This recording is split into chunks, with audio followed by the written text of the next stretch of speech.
Good morning. I'm Representative Sharlett Mena from the 29th Legislative District, and I'm also the chair of our State Government and Tribal Relations Committee overseeing elections and voting rights policy.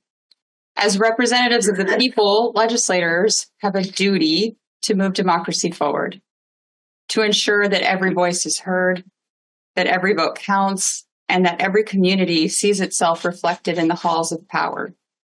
But our democracy and our ability to make it more accessible is under attack by this administration with this executive order. The progress that the legislature has made to enfranchise voters through various laws, including mail-in voting and automatic voter registration, are under attack.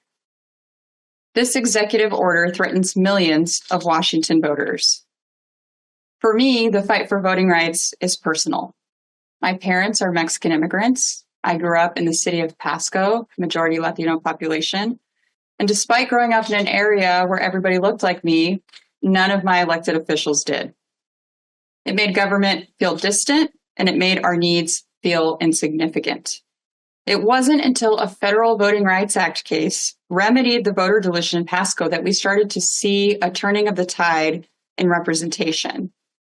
And we now have a state Voting Rights Act, as well as various other laws that help enfranchise voters. But just like in Pasco, other communities in Washington have endured unjust voting systems and voter suppression, like we're seeing with this executive order. That's what it's intended to do. It's intended to silence voices and make people feel invisible. This is not new. We've seen it before in our country's history, from poll taxes to literacy tests.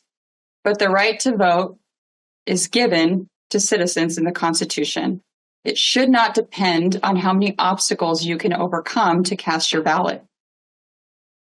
We will defend the progress that our state has made in the legislature, and we will do more to advance voting rights, to expand democracy, to defend the protections that we have, from the Washington Voting Rights Act to language access to voting rights restoration.